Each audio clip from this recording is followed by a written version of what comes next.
This is Changemakers with Katie Gore, finding the right solutions for the affordable housing community. I'm back with Changemaker Denise Muha, the Executive Director of the National Leased Housing Association. She's been reflecting on the evolution of the industry since the 80s, discussing her journey as one of the first women leaders in the field, and how technology and political polarization have transformed advocacy work. Denise, let's discuss some recent developments. The tax credit landscape has been active and very effective, and your organization, NLHA, has been monitoring these changes. Could you highlight some of the key issues in this area, as well as outline any policy goals you're aiming to achieve in the coming months? Well, I think that the tax credit program has been highly successful in production of units and preservation of units, and we need more of them. And so one of the things we've been working on is getting an increase in the tax credit. So the allocation per state should go up, and it went up a few years ago, and then it sort of was a temporary thing. And there's some other technical things that need to be done. And we have some champions in the House and the Senate. I mean, a large amount, probably the largest amount of co-sponsors, particularly in the House, that I've ever seen on any bill, anytime, anywhere. And yet, not done yet. The House actually passed the tax bill that included a couple of the major things that we'd like to see that would increase the credit and make it easier to use. But the Senate has not scheduled that vote yet. And they initially said they weren't going to, for a variety of reasons that have nothing to do with affordable housing.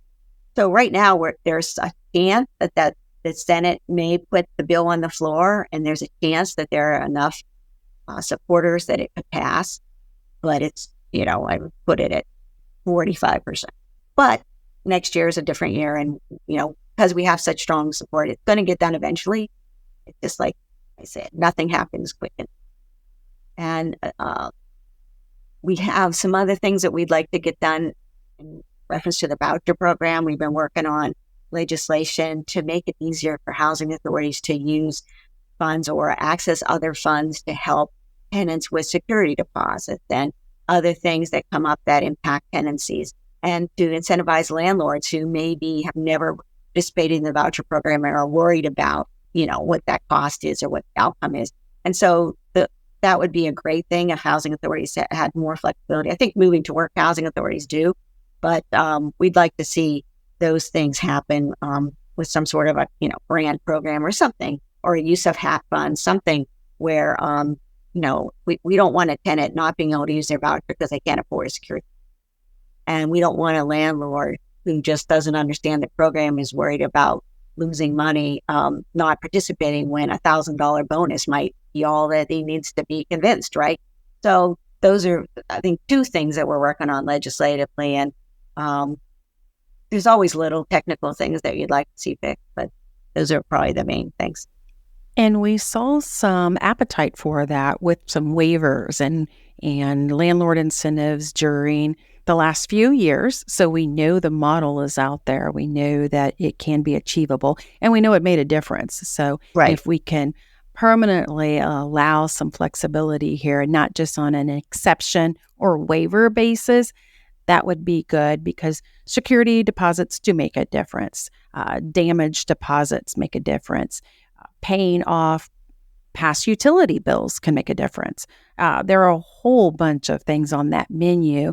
If you could allow that flexibility, that we could see that housing authorities could take advantage of in partnership with landlords. So those are all really, really good ones. Speaking of your stakeholders, you have such a unique, diverse group. You've got nonprofits, you've got for-profits, you've got developers, investment bankers. Tell us some insider information about your group as an association and just how you guys collaborate. That goes back to our founding. When we were founded in 1972, we were the Section 23 leased housing program, because Section 23 was sort of the precursor to Section 8. And that program involves developers and housing authorities working together. So initially, housing authorities would lease apartment units from developers and then lease them out to their wait list. And eventually there was some construction involved. And so the voucher program was sort of, and Section 8 project-based program was sort of modeled after that. And once that conversion took place, clearly the housing authorities and developers still have a role, and little different role, but we've always thought that that was the important component of our organization, that we put public and private sector and work together. And there was probably a long period of time where, the housing authorities in our group just thought about the voucher program and the rule, so forth. And developers are worried about, managing their properties and asset management and other issues, and of course developing using the tax credit. But now things have come kind of full circle because we have the rental assistance demonstration program, which takes public housing and allows conversion to either project-based rental assistance or the voucher. So, here we are again, still collaborating, but in a different way. And, when I first started here, a lot of our housing authority members were actually contract administrators. They floated bonds on the project-based Section 8 that they are administering. So, we always had this connection. And I think when people come to our meetings, they're surprised by that, but it's always been very fruitful. And I think as far as NLHA's reputation and usefulness when it comes to advocating for the programs on the Hill, we have a lot of, I would say people respect our opinion because we're talking about not just for-profit entities. We're talking about nonprofits and housing authorities and how they work together. And we're really focused on the housing itself. And so that credibility comes from, I think, those collaborations.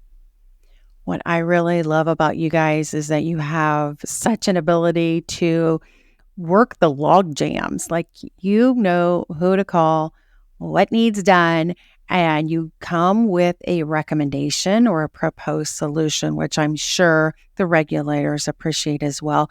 But I've seen this time and time again, no matter what the issue is, that you guys have been able to help move through the log jam. I don't know how you guys do it, but you and your team are the ones to call when that needs to happen. Well, we try, and I think it's just a matter of being around so long. We know a lot of people, and if we don't know the answer, we know who to ask. And I think that because our reputation is good, that there's a receptivity to what we're saying, and we make it a point to understand what we're talking about before we go anywhere. And I think that that's what I've always said that about lobbyists. People hire lobbyists all the time to do things, and sometimes it's necessary to hire people to have access to a particular member. But I always think it's important, and maybe more important, to know the substance of what you're talking about, because people see that right away. If you totally understand your issue, even if they don't know anything about it, they know you know about it. And so I think it's easier to explain and trust somebody that, they can not only give you their point of view, but what, maybe an alternative point of view would be that they're hearing somewhere else. And so that's what we try to do. And nothing against lobbyists. I'm a lobbyist, but there's a place for a high price lobbyist sometimes, but I think in the housing world, I think the substance is more important. I completely agree. If you could speculate for us over the next 6 months, this is a completely unfair question because we've got a lot going on in the next 6 months in the housing world. But what do we need to focus on? I mean, obviously, we're all headed to, the big question mark here. But what do we need to focus on as housers in the next 6 months? Well, I think we have to keep talking about supply. And one of the things that it's kind of gratifying, but then it isn't, because my whole career, people would say, when is the federal government going to make affordable housing a priority? When are we going to see that? And I would always say, when middle class folks experience affordability, that's when you're going to see it, because then more people are talking about it. And I guess one of the examples I can give you about that is, 30 some years I've been doing this. You go to a party, somebody asks you what you do. I said, work for an association. Oh, which one? Like, they're going to know, right? So I tell them, and usually they go, oh, what's that? And I say, oh, affordable housing. Their eyes glaze over for years. And so I would just move on to something else. But now when I talk about what I do, people perk up and they start talking about how their daughter or son had to move back home because they couldn't afford an apartment, or their kids can't afford to buy a house, or, their brother had to move to a different town because he couldn't afford to live where he worked. All those things you hear because it's happening now. And so it's a good thing, but it's a bad thing because it means people are having trouble finding adequate housing and affordable housing. But the good part of that is it's drawing attention. And I've never heard so many members of Congress use the word housing in my last 3 decades, and both Republicans and Democrats. And to hear the president talk about it in a State of the Union was something we, lived for.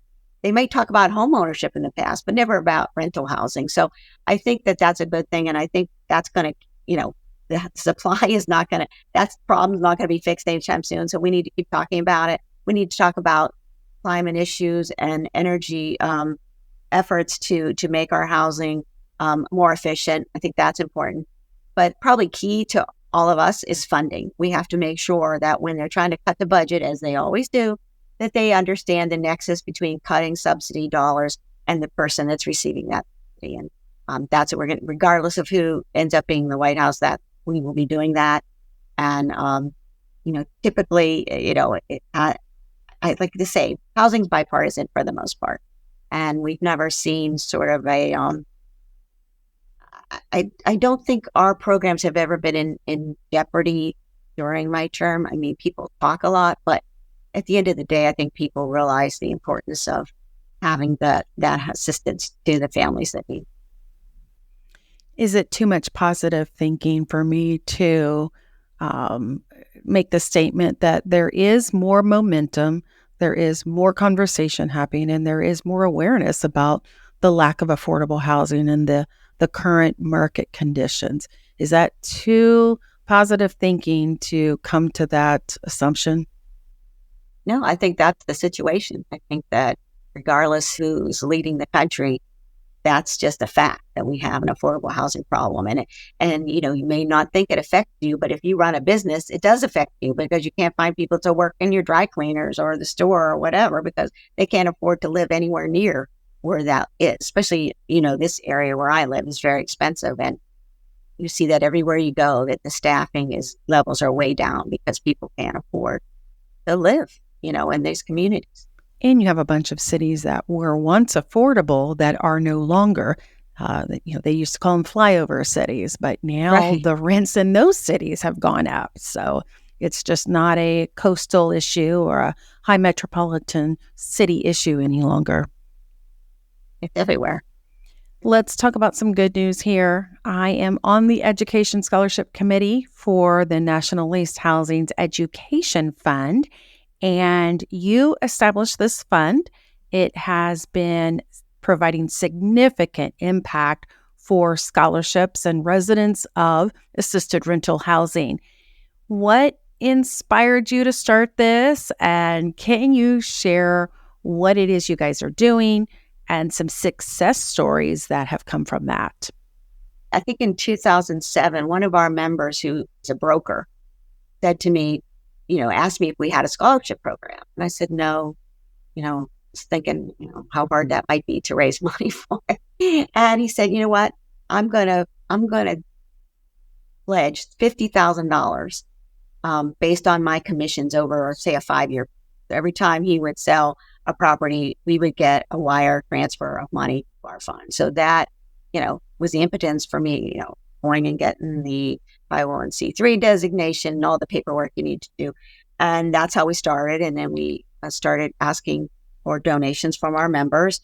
And over time, we were able to get the attention of the AIMCO was the former name. They're called Heirs now, Air Cares. I think it's a REIT. But they were one of the bigger apartment owners in the country. And so they decided that we were going to be one of the nonprofits that they donate to. They have a nonprofit, and basically the proceeds from a golf tournament they have every August. And so we get about a third of that. And that has really sustained our funding for the last 12 years. And so recently we just awarded $104,000 to about 40 applicants.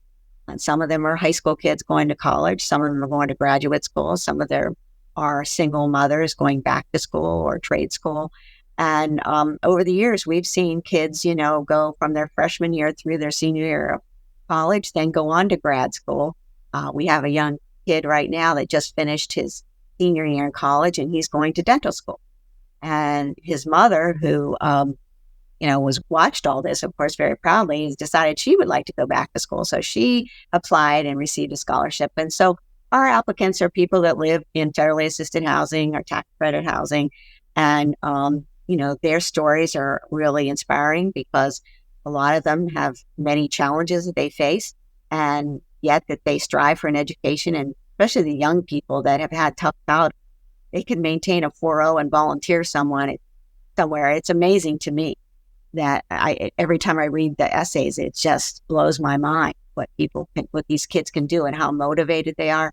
So we're very proud of that. This is one of the most beautiful programs when you get to see how they're changing their life through this scholarship and through the pursuit of their education dreams. And just what a way to really pour into people who, we're not talking about the file or the recert or the inspection. We're actually talking about a life-changing moment for them. So I am so impressed every single time you guys put together these applications and you ask for donations, and we are really able to highlight the true beauty of people who are living in assisted housing. So we've talked about several things here as we wrap up. Is there anything else that you would like to highlight or something that we've missed before we close out? I would just say that, NLHA has had a long partnership with Quadell, and it was before my time even.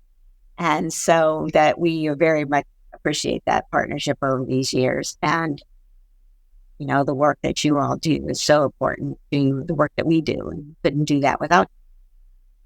Thank you. I think I've known you for 15 years, and so it has been a pleasure working with you and just watching you and your team and our team here at Quadell just really keep staying in the daily fight for affordable housing. And it takes a lot of collaborations like this. Denise, thank you so much. Again, I've been talking with Denise Muha, the Executive Director of the National Leased Housing Association. Thank you, Katie. It's a pleasure. Thanks for listening to Changemakers with Katie Gore. To find out more about Katie, go to quadell.com. That's QUADEL.com. This has been a production of Forbes Books Radio.